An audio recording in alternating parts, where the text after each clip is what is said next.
আসসালামু আলাইকুম। আজকে পড়ে শোনাব লেখক সুমন্ত আসলামের লেখা ৫ জন দুষ্টু ছেলে উপন্যাসের ৩ নম্বর পর্ব। স্কুলে আসার সঙ্গে সঙ্গে পিয়ন চাচা দৌড়ে এসে বললেন, বড় স্যার আপনাদের ডাকছেন। রিমন সঙ্গে সঙ্গে ভয় ভয় চোখে বলল, কেন? তা তো জানি না, কিন্তু বড় স্যার অনেকক্ষণ ধরে আপনাদের খুঁজছেন। দোদুল পিয়ন চাচার দিকে তাকিয়ে বলল, হেড স্যার কি রেগে আছেন? না, রাগ তো দেখলাম না। আমরা কি কোনো অন্যায় করেছি? রিন্টু পিয়ন চাচার কাজ ঘেঁষে দাঁড়িয়ে বলল, সেরকম তো কিছু শুনি নাই। নুরুল খুব চিন্তিত মুখে বলল, তাহলে? পিয়ন চাচা আমাদের সবার দিকে একবার করে তাকালেন, বললেন, আপনারা কি আসলে কোনো অন্যায় করছেন? আমি বললাম, না। কোনো খারাপ কাজ করছেন? রিন্টু বলল, না তো। তাহলে ভয় পাচ্ছেন কেন? তাড়াতাড়ি গিয়ে বড় সাহেবের সঙ্গে দেখা করেন। পিয়ন চাচা কথাটা বলে হেড স্যারের রুমের দিকে চলে গেলেন। বেশ কিছুক্ষণ চুপচাপ দাঁড়িয়ে রইলাম আমরা। হেড স্যার আমাদের কেন ডাকলেন কোনো কিছুই বুঝতে পারছি না আমরা। রিন্টু হঠাৎ বলল, কাল রাতের ঘটনা হেড স্যার জেনে ফেলেনি তো? দোদুল একটু এগিয়ে এসে বলল, কিভাবে জানবে? যদি বাটলু বলে দেয়? রিন্টুর দিকে তাকালো নুরুল, বলল, বাটলুও কি জানে আমরা রাতে ভূতের বাড়ি দেখতে গিয়েছিলাম? রিন্টু বলল, জানতেও তো পারে, গতকাল স্কুলে কথা বলার সময় আমাদের পাশ দিয়ে ওকে যেতে দেখেছি। নুরুল আমাদের সবার দিকে তাকিয়ে বলল, তাছাড়া কাল রাতে মানুষের মতো লম্বা যে একজনকে গোরস্থানের দেয়ালের পাশে সরে যেতে দেখলাম, সেই বা কে ছিল? রিন্টু রাগে ফুসফুস করতে লাগলো, বলল, যদি পাটলু হেড স্যারকে কিছু বলে তাহলে আজকেই ওকে গাছের সঙ্গে সুপারগুলো দিয়ে ঝোলাবো। সালাম দিয়ে হেড স্যারের রুমে ঢোকার সঙ্গে সঙ্গে স্যার হেসে হেসে বললেন, তোমরা একটা কথা আমার কাছে গোপন করেছো কেন? বুকের ভেতরে ধক করে উঠল আমাদের। রিন্টুর দিকে তাকিয়ে দেখি ওর মুখ ফ্যাকাশে হয়ে গেছে। চশমার ভেতর দিয়ে দোদুলের চোখ দুটো আরো বড় বড় দেখাচ্ছে।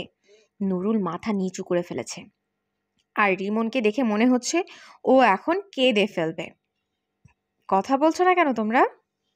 হেড স্যারের দিকে একবার তাকিয়ে মাথাটা নিচু করে ফেললাম আমি। স্যার কি তাহলে গত রাতের ঘটনা জানেন? বাটলু হারামজাদা তাহলে সত্যি সত্যি বলে দিয়েছে স্যারকে। মনে মনে বললাম, দাঁড়া হারামজাদা বাটলু, আজকে বিকেলে তোকে গাছের সঙ্গে তো ঝোলাবই, সঙ্গে গায়ে লাল পিঁপড়া ছেড়ে দেব, দেখি তোকে আজ কে বাঁচায়। তোমরা কি বোবা হয়ে গেলে নাকি? হেড স্যার বেশ জোরে হেসে হেসে বললেন। দোদুল মাথা চুলকাতে চুলকাতে বলল, স্যার আমরা আপনার কথা বুঝতে পারছি না। আমি কি ইংরেজি বলেছি না আরবি বলেছি? রিন্টু কাঁপা কাঁপা গলায় বলল, আমরা তো আপনার কাছে কোনো কিছু গোপন করিনি। গোপন করনি না? বিকেলে তোমরা কি করবে আজ? উত্তরপাড়ার সঙ্গে ক্রিকেট খেলবে না? বুক থেকে বিরাট একটা পাথর নেমে গেল আমাদের। রিন্টু হাসি হাসি মুখ করে বলল, আপনি জানলেন কি করে স্যার? গতকাল উত্তরপাড়ায় একটা কাজে গিয়েছিলাম, তখন শুনতে পেয়েছি। কথাটা আমরা আজকে আপনাকে জানাতাম স্যার।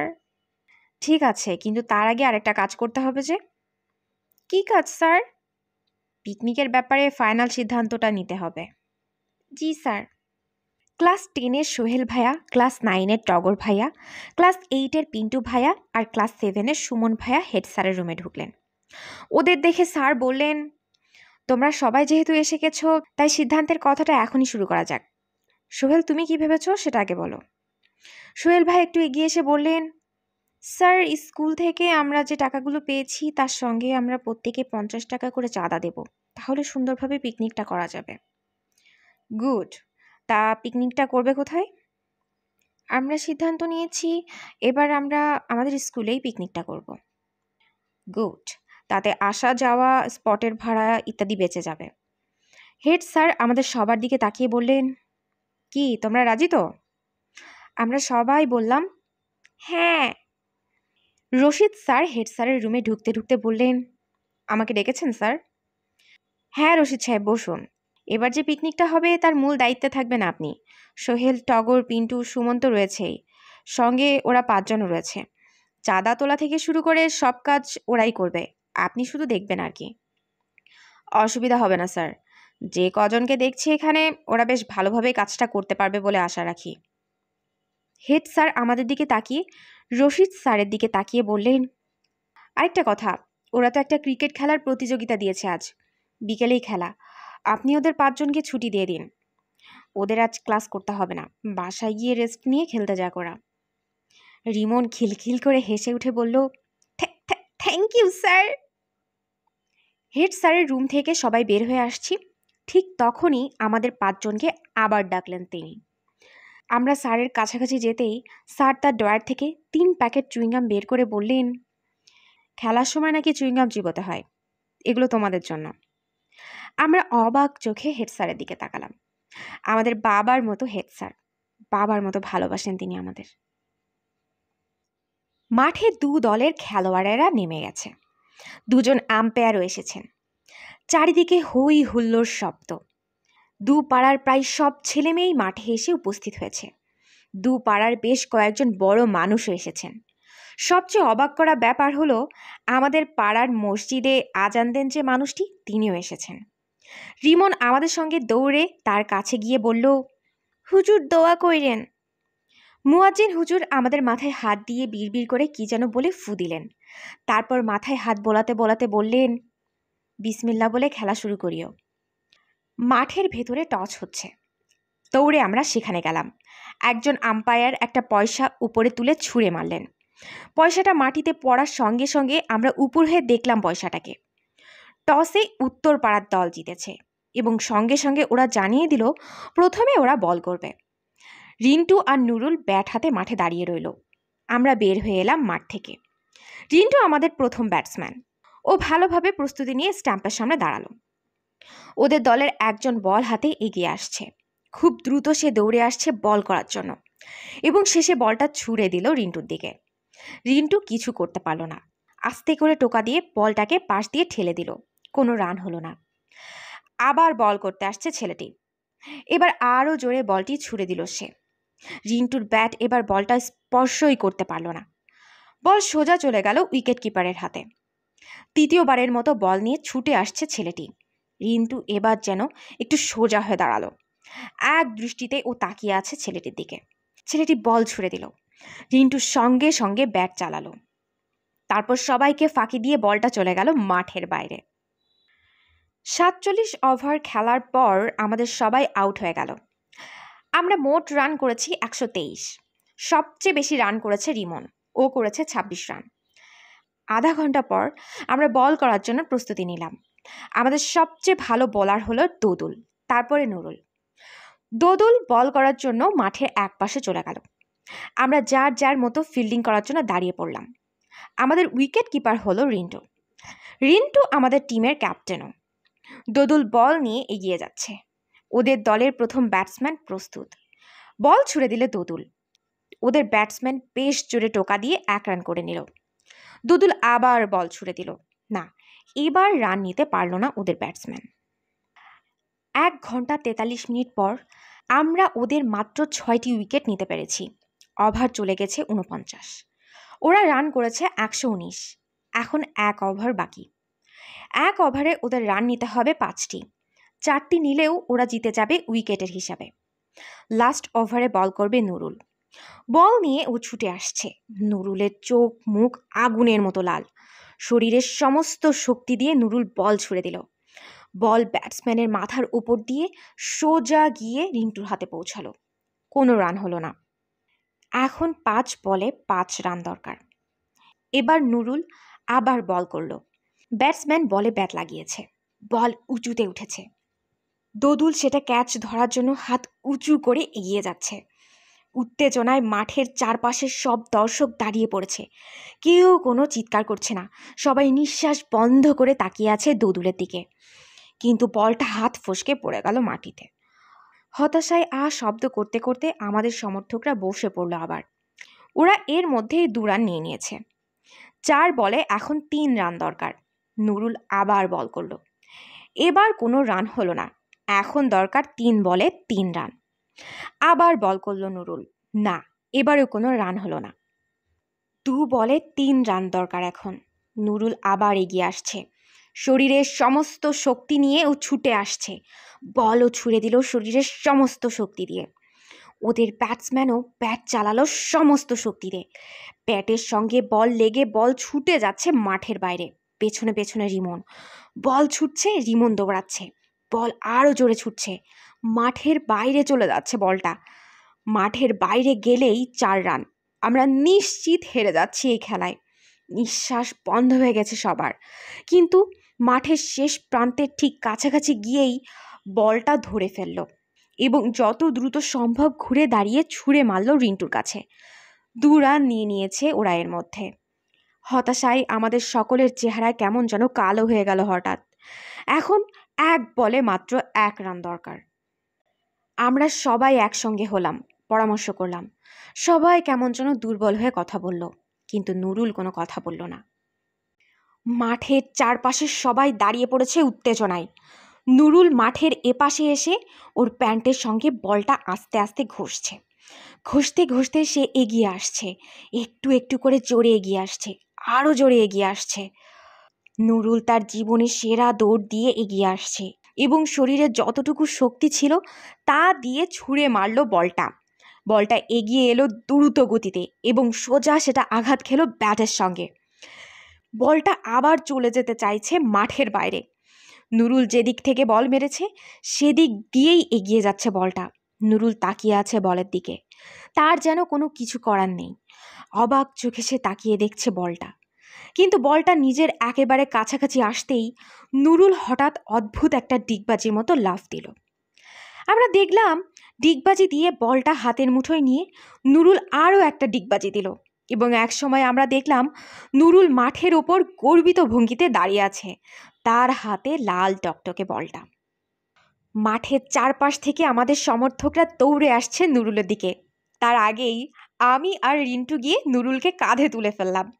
সবাই নাচানাচি করছে, চিৎকার করছে, গান গাইছে। একটু দূরে দেখি দোদুল চশমা খুলে ওর চোখ মুছছে, ও কাঁদছে। সবসময় প্রথমে ফার্স্ট হওয়া দোদুল খেলায় হেরে যাওয়ার ভয়ে মুখটা শুকনো করে ফেলেছিল। খেলায় জিতে গিয়ে সে কাঁদছে, জিতে যাওয়ার আনন্দে কাঁদছে। নুরুল আস্তে করে আমাদের কাঁধ থেকে নেমে দ্রুত দোদুলের দিকে এগিয়ে গেল। তারপর দোদুলকে জড়িয়ে ধরে শব্দ করে কেঁদে ফেলল সেও। খেলায় জিতে যাওয়ার আনন্দে বাসায় ফিরেছি সন্ধ্যার বেশ পরে। সারা পাড়া জেনে গেছে আমাদের জেতার খবর। সবাই খুশি, আব্বা আম্মাও খুশি। দেরি করে বাসায় ফেরার জন্য তাই কিছু বলবেন না আজ। একটু পরে আম্মা এসে বললেন, তীব্র, একটা চিঠি এসেছে তোর নামে। চিঠিটা হাতে নিয়ে আমি আমার ঘরে চলে এলাম। অতি আগ্রহে চিঠিটা খুলেই চমকে উঠলাম আমি। চিঠিটা যত পড়ছি ততই কাঁপছি আমি। আমার হাত কাঁপছে, পা কাঁপছে, শরীর কাঁপছে। ভয়ঙ্কর এক চিঠি। খুব গম্ভীর মুখে আমরা 4 জন বসে আছি, কিন্তু নুরুল এখনো আসেনি। আজ আমাদের মিটিং আছে, যদিও আজ কোনো মিটিং হওয়ার কথা ছিল না, কিন্তু জরুরি একটা কারণে মিটিং ডাকা হয়েছে আজ। আর সে জরুরি কারণটা হলো ভূতের চিঠি। গতকাল আমরা 5 জনই একটা ভূতের চিঠি পেয়েছি। রিন্টু হঠাৎ একটু সোজা হয়ে বসে বলল, ভূত কি আমাদের ওপর খুব বেশি খেপেছে? দোদুল চশমাটা খুলে মুছতে মুছতে বলল, আমার তো তাই মনে হচ্ছে। আমরা এমন কি করলাম যে আমাদের উপর এত খেপবে? রিমন রেগে রেগে বলল, তুই ভূতের বাড়িতে যাবি, তাকে বিরক্ত করবি, আর সে খেপবে না? রিন্টুও রেগে গেল, বলল, কই বিরক্ত করলাম আমরা? রিমন মিনমিন করে বলল, কাল আসলে আমাদের ভূতের বাড়ির দিকে যাওয়াই উচিত হয়নি। একটা বাড়িতে একটা মানুষ খুন হলো আর সে বাড়িটা দেখতে যাব না, এটা কখনো হয়েছে?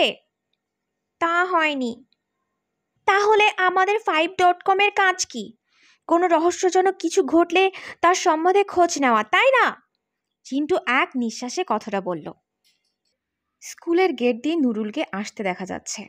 খুব হাসি হাসি মুখ করে ও আমাদের দিকে আসছে। আমরা অবাক হয়ে ওর দিকে তাকিয়ে আছি।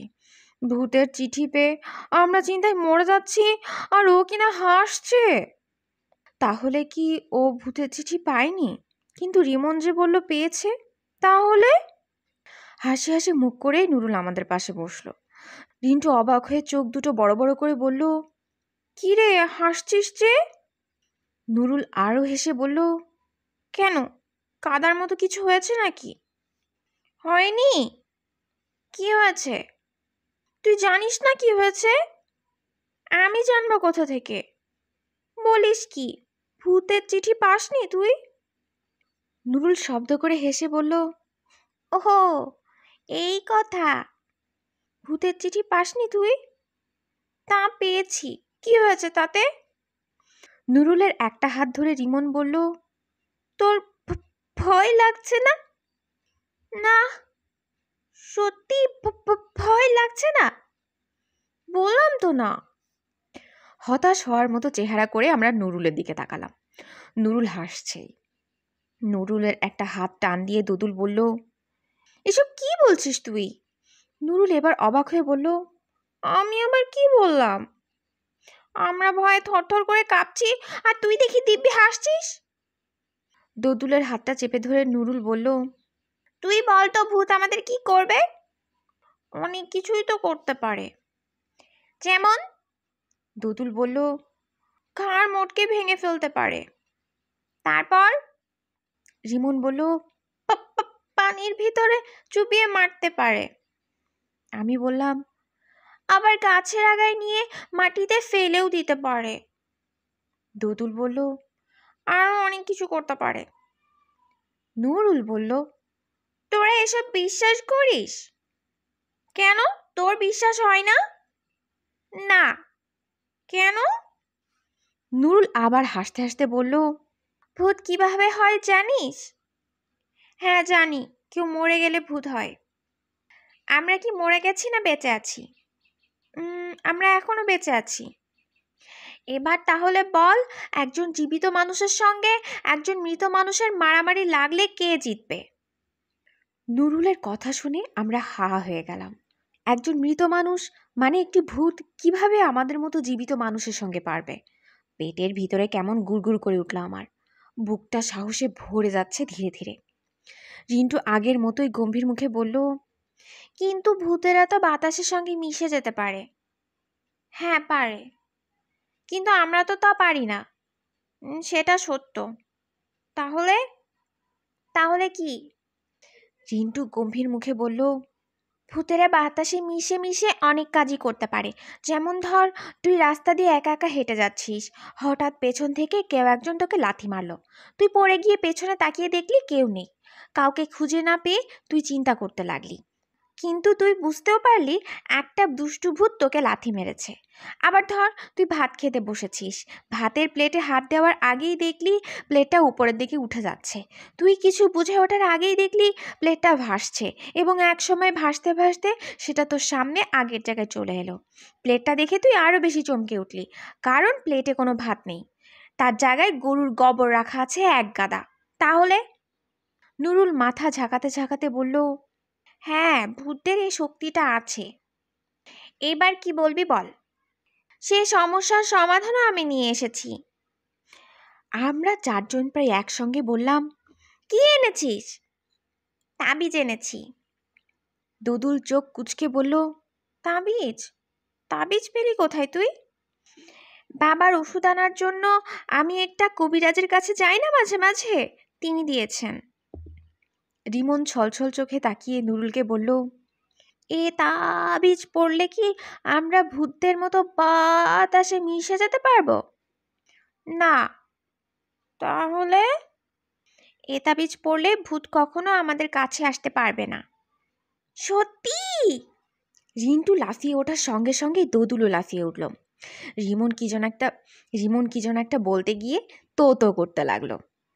আমি আস্তে করে ওর মুখটা চেপে ধরে বন্ধ করে দিলাম। তারপর নুরুলকে বললাম, তা কয়টা তাবিজ এনেছিস? নুরুল চোখ দুটো বেশ চালাকি চালাকি করে বলল, বল তো কয়টা এনেছি? রিমন অভিমানী গলায় বলল, নিশ্চয়ই একটা। নুরুলের হাসি হাসি মুখটা গম্ভীর হয়ে গেল। আমি সঙ্গে সঙ্গে বললাম, কি রে, কি হলো? নুরুল গম্ভীর মুখে বলল, না কিছু হয়নি। তাহলে এরকম গম্ভীর হয়ে গেলি কেন? রিমন এমনভাবে কথাটা বলল। নুরুলের চোখ দুটো ছলছল করে বলল, আচ্ছা তোরা বল, ভূত থেকে বাঁচার জন্য আমি কিছু একটা আনবো, তা কেবল আমার জন্য আনবো, তোদের জন্য আনবো না? তোরা আমাকে এমন ভাবিস? নুরুল ওর পকেট থেকে 5টা তাবিজ বের করে বলল, এই দেখ, আমাদের 5জনের জন্যই তাবিজ এনেছি আমি। মাথাটা নিচু করে ফেলল নুরুল। রিমনের দিকে তাকিয়ে দোদুল বলল, রিমন, তোর সরি বলা উচিত। রিমন নুরুলের দিকে একটু এগিয়ে যেতেই নুরুলে এগিয়ে এলো রিমনের দিকে। তারপর রিমনকে বলল, না না, দরকার নেই। রিমন খুব দুঃখী দুঃখী গলায় বলল, আমি সরি দোস্ত। নুরুল হেসে হেসে বলল, ওকে দোস্ত। সবাই আবার শান্ত হয়ে বসতেই দোদুল বলল, এবার তাহলে ভূতের চিঠিটা পড়া যাক, একজন পর, আমরা সবাই শুনি। নুরুল ওর পকেটে হাত দিয়ে বলল, চিঠিটা তো বোধহয় হারিয়ে ফেলেছি। আমি পড়ি তাহলে। রিমন ওর পকেট থেকে চিঠিটা বের করে বলল, আমি তাহলে পড়ি। রিন্টু সঙ্গে সঙ্গে বলল, তাহলে তো 3 গুণ বেশি সময় লাগবে। রিমন চোখ কুঁচকে বলল, কেন? ওই যে তুই কেন বলতে গিয়ে 2বার ক্যা বলেছিস, তারপর কেন বলেছিস, 3বার বলতে হলো না, তাই 3 গুণ বেশি সময় লাগবে। দোদুল আমার দিকে তাকিয়ে বলল, তীব্র, চিঠিটা বরং তুইই পড়। পকেট থেকে চিঠিটা বের করে আমি ভাঁজ খুলে মেলে ধরলাম। চিঠির ওপরের দিকে একটা কঙ্কালের ছবি, তার নিচ থেকে লেখা শুরু হয়েছে। চিঠিটা ভূত লিখেছে, 5 বিচ্ছুর দল, তোমরা খুব বাড়াবাড়ি শুরু করেছ, যা তোমাদের মোটেই উচিত হয়নি। আমরা খুব রাগ করেছি। যদি আর কোনোদিন আমাদের বাড়ির দিকে আসার চেষ্টা করো, তাহলে তোমাদের 5জনকে মেরে ফেলা হবে। তোমরা জানতে চাও তোমাদের কিভাবে মেরে ফেলা হবে? তোমাদের হাত পা বেঁধে গড়ের জঙ্গলে নিয়ে যাওয়া হবে। সেখানে সাপের একটা আস্তানা আছে, সেখানে ফেলে দেওয়া হবে। তারপর দেখবে সাপের কামড়ের কি মজা। আর একটা কথা, এই চিঠির কথা কাউকে জানাবে না। যদি জানাও, তাহলে মেরে ফেলা হবে তোমাদের। তবে এবার মেরে ফেলা হবে অন্যভাবে। তোমাদের জিভ টান দিয়ে বের করে কপালের সঙ্গে পেরেক দিয়ে গেঁথে দেওয়া হবে। কথাটা বুঝতে পেরেছ তো? সুতরাং সাবধান। ইতি ভূতের বাড়ির ভূত সর্দার। চিঠিটা পড়া শেষ হতেই দোদুল বলল, কি বোঝা গেল এই চিঠিতে? রিমন বলল, আমাদের সাবধান করে দিয়েছে ভূত সর্দার।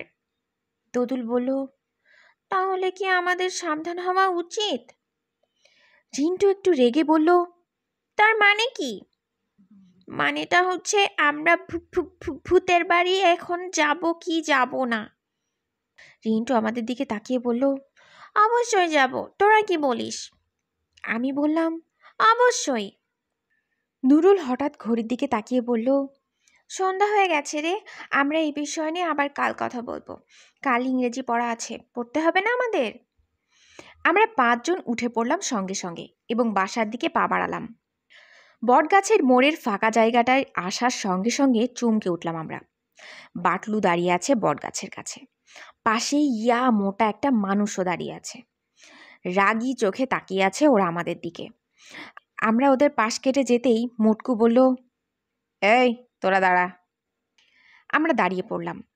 বাটলু ও মোটকু আমাদের দিকে এগিয়ে আসতে লাগলো। মোটকুর চোখে রাগ আর বাটলুর মুখে শয়তানি হাসি। রিমন আরো বেশি তোতলাতে তোতলাতে বলল, চল দৌড়ে পালাই। নুরুল জেগে উঠল, বলল, কেন? ওই মোটকুটাকে দেখে তো মনে হচ্ছে পেটাবে আমাদের। পেটাবে কেন? দেখছিস না কেমন করে আসছে? রিন্টু রাগে ফুসফুস করে বলল, আসুক। মোটকুটি আমাদের সামনে এসে বলল, আমার দিকে তাকা তোরা। আমরা মোটকুর দিকে তাকালাম। কি দেখতে পাচ্ছিস? রিন্টু ফিক করে হেসে বলল, হাতির বাচ্চা। কি? মোটকু চোখ উল্টে আমাদের দিকে তাকালো। নুরুল একটু এগিয়ে বলল, বড় ভাই, ওভাবে চোখ উল্টালে তো আপনি টেরা হয়ে যাবেন। তোরা বেশি কথা বলছিস, জানিস আমি কে? রিন্টু আরও একটু এগিয়ে এসে বাটলুর দিকে তাকিয়ে বলল, জি জানি, আপনার পাশে যখন একটা ছাগল দেখছি, আপনি তাহলে ছাগলের বাপ ছাগল। কি এত বড় স্পর্ধা তোদের? জানিস ক্যারাটে আমার ব্ল্যাক বেল্ট? তোদের হাড্ডি গুড্ডি আমি 1 মিনিটে গুঁড়ো করে দিতে পারি। কেন আপনি হাড্ডি গুড্ডি গুঁড়ো করবেন? নুরুল ধীরে ধীরে আরও রেগে যাচ্ছে। তোরা আমার কাজিন বাটলুকে এত বিরক্ত করিস কেন? ও, রিন্টু একটু হেসে বলল, আপনি তাই সেই অস্ট্রেলিয়া থেকে এসেছেন আমাদের মারার জন্য? চপ! নুরুল আরও একটু এগিয়ে গেল, বলল, তা এসেছেন যখন কি করবেন এখন আমাদের? কি করব দেখবি? মোটকু ফোঁসফোঁস করতে লাগলো। হ্যাঁ দেখান। নুরুলের গালে একটা রাম থাপ্পড় মারল। রিন্টু দ্রুত গতিতে মোটকুর দিকে এগিয়ে যেতেই থেমে গেল। নুরুল 2 হাত দুদিকে মেলে ধরে আমাদের বলল, তোরা একটু পিছিয়ে যা। আমরা তবুও দাঁড়িয়ে রইলাম। নুরুল এবার চিৎকার করে বলল, বললাম না পিছিয়ে যা। রিন্টু তুই ওদের নিয়ে একটু পেছনে দাঁড়া, আমি না বলা পর্যন্ত এগিয়ে আসবি না, কারো গায়ে টাচও করবি না। চোখ মুখ শক্ত করে নুরুল বলল। আমরা পিছিয়ে এলাম। থর থর করে কাঁপছে রিন্টু, রাগে যেন ও এখন ফেটে যাবে। দোদুল চশমাটা একবার খুলছে আর একবার পড়ছে। রিমন হাত মুঠি করে দাঁড়িয়ে আছে। নুরুল ওর বুকটা টান টান করে বলল, বাবা প্রায়ই বলেন মানুষকে 2বার ক্ষমা করতে হয়, আমি আপনাকে 1বার ক্ষমা করব। আর যদি কখনো আমাদের কারো গায়ে একটু টোকা দিয়েছেন, তো তখন আমি আপনাকে দেখে নেব। তুই কি দেখে নিবি রে কালিয়া? মোটকু ওর বিশাল দেহ নিয়ে নুরুলের গা ঘেঁষে দাঁড়ালো। সরে যান বলছি। না সরলে কি করবি? কি করব বলেই নুরুল মোটকুর হাঁটুর উপর দড়াম করে একটা লাথি মারল। কোত করে একটা শব্দ করে মোটকু বসে পড়ল। সঙ্গে সঙ্গে মোটকু উঠে এসে নুরুলের দিকে এগিয়ে গেল। নুরুল একটু ডান পাশে সরে মোটকুর একেবারে পাছায় আরেকটা লাথি মারল। প্রচণ্ড রেগে গেল এবার মোটকু। মহিষের মতো মাথা বাঁকিয়ে মোটকু এবার দ্রুত এগিয়ে এসে নুরুলকে জাপটে ধরল। সঙ্গে সঙ্গে দুজনে একসঙ্গে পড়ে গেল মাটিতে। নুরুলও জাপটে ধরেছে, মোটকুও জাপটে ধরেছে নুরুলকে। ওরা গড়াগড়ি করতে লাগলো মাটির উপর। হঠাৎ নুরুলকে নিচে ফেলে দিয়ে মোটকু ও শরীরের উপরে উঠে বসল। তারপর সোজা নুরুলের নাক বরাবর একটা ঘুষি মারল মুটকুটি। সঙ্গে সঙ্গে নুরুলের নাক দিয়ে রক্ত বের হওয়া শুরু করলো। নিচ থেকে নুরুল একটা ঘুষি মারল মোটকুর নাক বরাবর, কিন্তু ঘুষিটা ঠিক লাগলো না। মোটকু এবার 2 হাত দিয়ে নুরুলের গলা চেপে ধরল। নুরুলের চোখ দুটো বড় বড় হয়ে যাচ্ছে, গলা দিয়ে গোদ গোদ শব্দ হচ্ছে। নুরুলের সারা মুখ লাল হয়ে গেছে। রিন্টু দ্রুত দৌড়ে গিয়ে নুরুলের মুখের সামনে গিয়ে বলল, নুরুল তুই তো মরে যাচ্ছিস, আমি ধরবো এই হাতির বাচ্চাকে। নুরুল ডান হাত তুলে ইশারা করে না বলল। রিন্টু আবার বলল, তুই তো মরে যাচ্ছিস নুরুল। নুরুল আবার না করলো। রিন্টু রাগে মাটিতে কিলাতে লাগলো আর হো হো করে কাঁদতে লাগলো। নুরুল এবার চোখ দুটো বাঁকা করে রিন্টুর দিকে তাকালো। রিন্টুর কান্না দেখে কি যেন হয় ওর ভেতর। মোটকুটাকে সঙ্গে নিয়ে ও স্লো মোশনে উঠে দাঁড়ালো। তারপর মাত্র 2 সেকেন্ড নুরুল প্রচণ্ড এক ঘুষি মারল মোটকুর নাক বরাবর। এবার মিস হলো না। মোটকুর নাক ফেটে ঝরঝর করে রক্ত পড়া শুরু করলো। সঙ্গে সঙ্গে নুরুল আর একটা ঘুষি মারল। কাত হয়ে পড়ে গেল এবার মোটকু। লাফ দিয়ে মোটকুর শরীরের উপর বসে পড়ে নুরুল এবার গলা চেপে ধরল ওর। বেশ কিছুক্ষণ চেপে ধরে রাখার পর দোদুল দৌড়ে গিয়ে নুরুলের হাত ধরে বলল, মোটকুটা মারা যাবে, তুই ছেড়ে দে। নুরুল তবুও ছাড়ল না। এবার রিন্টু আর দোদুল একসঙ্গে বলে, তবুও নুরুল ছাড়ে না। শেষে আমরা 4 জন নুরুলকে টেনে ধরে মোটকুর কাছ থেকে ছাড়িয়ে আনি। মোটকুর চোখ দুটো বড় বড় হয়ে গেছে। হা করে ঘন ঘন নিঃশ্বাস নিচ্ছে সে। পেটটা একবার উঠছে আর একবার নামছে। নুরুলের রাগ কমছে না। ও আবার এগিয়ে গিয়ে মোটকুর পেটে একটা লাথি দিতে চায়, কিন্তু আমরা তার আগেই ওকে আবার টেনে ধরি। আস্তে আস্তে মোটকু উঠে দাঁড়ায়। সারা মুখ কান্না কান্না হয়ে গেছে ওর। নুরুল একটু এগিয়ে গিয়ে মোটকুর সামনে দাঁড়িয়ে বলল, ব্ল্যাক বেল্ট জানি না, এ যে হাতটা দেখছিস, এ হাত দিয়ে প্রতিদিন বাবার সঙ্গে মাঠের মাটি কাটি কোদাল দিয়ে, এ হাত দিয়ে নদী থেকে পানি দিই খেতে, এ হাত দিয়ে গাছ বুনি, এ হাত দিয়ে পাখির ছানাদের আদর করি। এ হাত বড় শক্ত হাত মোটকু, নিশ্চয়ই টের পেয়েছিস এতক্ষণে। বাটলু মাথা নিচু করে দাঁড়িয়ে আছে। নুরুল ওর দিকে এগিয়ে গিয়ে বলল, শোন বাটলু, এর আগে একবার স্যারকে মিথ্যা কথা বলে আমাদের মার খাইয়েছিস তুই। এবার তোর খালাতো ভাইকে ডেকে এনে আরেকটা অন্যায় করেছিস। মোট তাহলে দুটো অন্যায় হলো। তারপর আরেকটা অন্যায় হলে। নুরুল কথাটা শেষ করার আগেই জিন্টু বলল, তোকে তাহলে এবার আগুনে পুড়িয়ে কাবাব বানিয়ে খাবো। ক্লাসে ঢোকার সঙ্গে সঙ্গে রিমন আমাকে ফিসফিস করে বলল, স্কুলে আসতে কোনো কিছু কি খেয়াল করেছিস? হ্যাঁ। কি? একটা লোক পিছু পিছু ফলো করছিল আমাকে। রিমন চোখ বড় বড় করে বলল, আমাকেও। চল জামতলায় যাই। হ্যাঁ চল, রিন্টু দোদুল নুরুলকে হেড স্যার ডেকেছেন, ওরা ওখান থেকে জামতলায় যাবে। আমি ঘড়ির দিকে তাকালাম। ক্লাস শুরু হতে আরও প্রায় 20 মিনিট বাকি। রিমনকে বললাম, ব্যাপার কি বলতো? আমি কিছু বুঝতে পারছি না রে। আরেক সমস্যা মনে হচ্ছে। আমারও তাই মনে হচ্ছে। জামতলায় এসে দেখি ওরা 3জন এসে গেছে। কি নিয়ে যেন গভীর আলোচনায় ব্যস্ত। দোদুল আমাদের দিকে তাকিয়ে বলল, কথাটা শুনেছিস তো? আমি বললাম, হ্যাঁ, রিমন বলেছে লোকটা আমাকেও ফলো করেছে। আচ্ছা বল তো, লোকটা দেখতে কেমন? বেটে মতো, চোখ দুটো ছোট ছোট, অল্প অল্প টাক পড়েছে মাথায়। দুদুল বলল, আমার পেছনেও তো এই লোকটাই আসছিল। আমি বললাম, আমি প্রথমে ভেবেছিলাম কে না কে, পরে খেয়াল করে দেখি লোকটা আমাকে ফলো করছে। আমি একবার মিমি কেনার জন্য এক দোকানে ঢুকেছি, যেয়ে দেখি লোকটাও একটু ফাঁকে দাঁড়িয়ে আমার দিকে তাকিয়ে আছে। রিন্টু লাফ দেওয়ার মতো করে বলল, বলিস কি? আমি দোদুল আর নুরুল একসঙ্গে আসছিলাম। আমরা চিপস কেনার জন্য 4 রাস্তার মোড়ের দোকানটায় থামতেই দেখি একটা লোক একটু ফাঁকে দাঁড়িয়ে আমাদের দিকে চেয়ে আছে। আমরা চিপস কিনে হাঁটা শুরু করলাম, লোকটাও আমাদের পেছনে পেছনে হাঁটা শুরু করলো। বুকের ভেতরে কেমন যেন করে উঠল আমার। ওদের দিকে তাকিয়ে বললাম, লোকটা কে? রিন্টু বলল, এ প্রশ্ন তো আমাদেরও। আমি দোদুলকে বললাম, আচ্ছা, ভূত তো মাঝে মাঝে মানুষের রূপ ধরতে পারে, লোকটা ভূত না তো? দোদুল বলল, আমারও তাই মনে হচ্ছে। দোদুলের দিকে তাকিয়ে রিন্টু বলল, ধ্যাত, ভূত তো দিনের বেলা বের হতে পারে না, দিনের বেলা ওরা লুকিয়ে থাকে, রাতে বের হয়। দোদুল বলল, কিছুটা প্যাঁচার মতো? হ্যাঁ। তাহলে লোকটা কে হতে পারে? নুরুল ওর ঠোঁট দুটো দাঁত দিয়ে কামড়ে ধরে চিন্তা করতে লাগলো। আরেক ঝামেলায় পড়া গেল। রিমনও চিন্তা করতে লাগলো। ঝামেলা তো বটেই, মহা ঝামেলা। ঘন্টা পড়ে গেল ক্লাসের। লোকটাকে নিয়ে আর কথা বলা হলো না। রশিদ স্যার ক্লাসে ঢুকেই প্রতিদিনের মতো হেসে ফেললেন আজও। স্যারের হাত দুটো কিসের যেন প্যাকেট। কিন্তু স্যারকে আজ বড্ড ম্লান লাগছে। পৃথিবীতে কিছু কিছু মানুষ আছে যাদের কখনো হাসি হাসি মুখ ছাড়া মানায় না। রশিদ স্যার সেরকম। ব্যাপারটা খেয়াল করে দোদুল বলল, স্যার আপনার কি মন খারাপ? না। তাহলে কি শরীর খারাপ? তোর কি মনে হয়? আমার তো মনে হয় মন খারাপ। তুই কি আমাকে কখনো মন খারাপ করতে দেখেছিস? কালকে আপনি স্কুলে আসেননি, আজও আপনাকে দেখে কেমন যেন লাগছে, তাহলে বোধহয় আপনার শরীরটা খারাপ। হ্যাঁ রে, শরীরটা কাল খারাপ ছিল, জ্বর এসেছিল।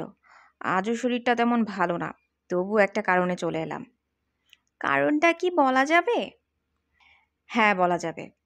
রশিদ স্যার একটু থেমে বললেন, তোরা পরশুদিন ক্রিকেট খেলায় জিতলি, আর আমি তোদের অভিবাদন জানালাম না, এটা কি হয়? রিন্টু হঠাৎ উঠে দাঁড়িয়ে বলল, স্যার দুটো প্যাকেট এনেছেন ক্লাসে, ওগুলো কিসের প্যাকেট? বল তো কিসের প্যাকেট? সম্ভবত মিষ্টির। ঠিক বলেছিস। মিষ্টি কেন স্যার? এটাও বলতো কেন? রিন্টু একটু চিন্তা করে বলল, স্যার বলবো? বল। নির্ভয়ে বলবো। ভয়ের কি আছে, বল। স্যার আপনি বোধহয় বিয়ে করেছেন। হো হো করে হেসে উঠলেন রশিদ স্যার। বললেন, মানুষ কয়বার বিয়ে করে রে গাধা? অনেকবার করে। তুই জানিস অনেকবার করে? হ্যাঁ, এই তো কদিন আগে পাটলুর দাদা বিয়ে করলো আরেকটা। কাউকে দাওয়াত না দিয়ে চুপি চুপি আমাদের কজনকে দাওয়াত দিয়েছিল বাটলু। বাটলুর নতুন দাদিটা না অনেক সুন্দর। স্যার বাটলুর দিকে তাকিয়ে বললেন, এই বয়সে বিয়ে? কিরে বাটলু, কথাটা কি সত্য? বাটলু কান্না কান্না মুখ করে বলল, একদম মিথ্যে কথা স্যার, আমার দাদা অনেক দিন আগে মারা গেছেন। রিন্টু সঙ্গে সঙ্গে জিভ কেটে বসে পড়ল। তারপর বসে থেকেই বাটলুকে উদ্দেশ্য করে জোরে জোরে বলল, সরি রে বাটলু, মাফ করে দিস দোস্ত। রশিদ স্যার আবার হেসে বললেন, এই মিষ্টিগুলো হচ্ছে তোদের ক্রিকেট খেলায় জেতার মিষ্টি, আমার পক্ষ থেকে। সঙ্গে সঙ্গে ওপাশ থেকে পলি, রুবা, ছন্দা চিৎকার করে উঠল। এপাশ থেকে লুলু, রিন্টু, রিমন টেবিল চাপড়াতে লাগলো আনন্দে। টিফিন পিরিয়ডে আমরা আবার জামতলায় বসলাম লোকটাকে নিয়ে আলোচনা করতে। অনেক আলোচনার পরও আমরা বুঝতে পারলাম না লোকটা আসলে কে। রিন্টু শেষে কিছুটা বিরক্ত হয়ে বলল, আপাতত এটা থাক, আমি এখন একটা ভয়ঙ্কর কথা বলতে চাই। নুরুল চোখ দুটো ছোট ছোট করে বলল, ভয়ঙ্কর কথা বল। আমি আজকে আবার ভূতের বাড়ি যেতে চাই। নুরুল খপ করে রিন্টুর হাত চেপে ধরে বলল, আমি এখনই কথা বলতে চাইছিলাম, আমি রাজি। দোদুল, রিমন আর আমার দিকে তাকিয়ে নুরুল বলল, তোরা? আমি আর দোদুল সঙ্গে সঙ্গে রাজি হয়ে গেলাম। একটু গাইগুই করে শেষে রিমনও রাজি হয়ে গেল। রিন্টু একটু সোজা হয়ে বসে বলল, এবার আমি একটা গুরুত্বপূর্ণ কথা বলবো। আজ আমরা ভূতের বাড়ি যাব অন্য রাস্তা দিয়ে, খালের ওপাশ দিয়ে যে রাস্তাটা গেছে সেই রাস্তা দিয়ে। দোদুল বলল, একটু দূর হয়ে যায় না? তা যায়, কিন্তু এবার আগের রাস্তা দিয়ে যাওয়া যাবে না। আমরা সবাই খালের পাশে যে উঁচু জায়গাটা আছে সেইখানে জড়ো হব প্রথমে। আমি বললাম, আজও কি রাত 12:30টায়? রিন্টু ঘড়ি দেখে বলল, না, আজ একটাই। আজ আর কোনো কথা নয়, যার যা প্রয়োজনীয় জিনিস সঙ্গে নিয়ে নেব আমরা, ওকে? খালের এই জায়গাটা নাকি খুব খারাপ, অনেকে নাকি মাথা কাটা মানুষ হাঁটতে দেখেছে এখানে। কিন্তু আমরা 5জন দাঁড়িয়ে থেকে চারদিকে তাকিয়ে কোনো কিছু দেখতে পেলাম না। দোদুল কিছুটা হতাশ হয়ে বলল, সব চাপা, মাথা কাটা মানুষ আবার হাঁটতে পারে নাকি? চল। খালের ওই উঁচু জায়গা থেকে অল্প কিছুক্ষণের মধ্যে আমরা ভূতের বাড়ির কাছাকাছি চলে এলাম। রিন্টু ওর রেডিয়াম ঘড়ি দেখে বলল, ভূতের বাড়িতে পৌঁছাতে 7 মিনিট লেগেছে। আমরা এখন দাঁড়িয়ে আছি ভূতের বাড়ির ঠিক পিছনে। দোদুল ফিসফিস করে সবাইকে বলল, এখন আর কোনো শব্দ করা যাবে না, আমরা খুব নিঃশব্দে এগোবো। ডান পাশে বাড়ির যে দেয়ালটা আছে তার নিচের কিছু অংশ ভাঙা। আমরা ছোট মানুষ, খুব সহজে সেখান দিয়ে ভেতরে ঢুকতে পারবো, কিন্তু বড় মানুষ পারবে না।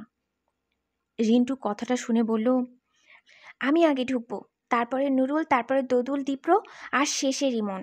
আর একটা কথা, ভুলেও হাঁচি দেওয়া যাবে না, ঘড়ির বোতাম টিপে আলো জ্বালিয়ে ঘড়ি দেখা যাবে না, এমনকি সামান্য শব্দও করা যাবে না। আরও একটু এগিয়ে গিয়ে রিন্টু প্রথমে ভূতের বাড়ির ভাঙা দেয়ালের মাঝে মাথা ঢুকিয়ে দিল। খুব সহজেই ওকে যেতে দেখে আমরা 4জনই ঢুকে পড়লাম বাড়ির ভেতরে।